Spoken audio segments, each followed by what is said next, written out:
Warga cemas munculnya buaya pada selokan di kawasan Pasar Lama.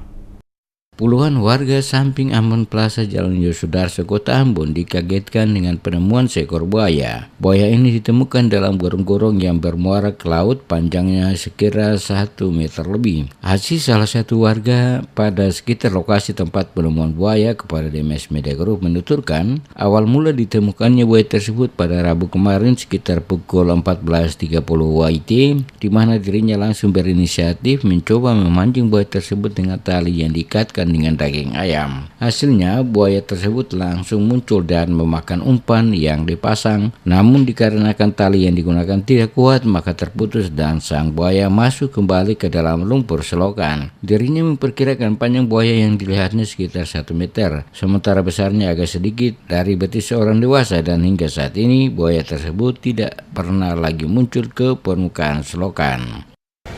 Terus pancing tuh pakai ayam pungkaki, katung ikan dengan tali araka. Lah selama begitu dia datang makan akang. Beta sengaja beta di situ beta lihat akang lah.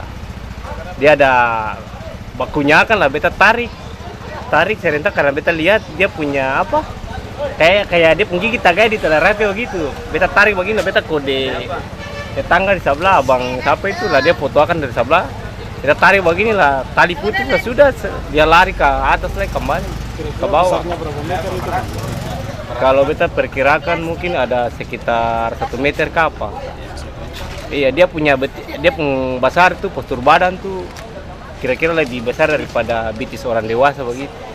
Terlihat puluhan warga berdatangan untuk melihat langsung kemunculan buaya yang diduga sementara berada dalam selokan yang berada pada kompleks lorong Pasar Lama, Kota Ambon. Sementara itu, berdasarkan laporan masyarakat, Balai Konservasi Sumber Daya Alam Maluku memasang perangkap untuk menangkap buaya yang muncul di kawasan Pelabuhan Yosudarso dan lorong Pasar Lama, Kota Ambon.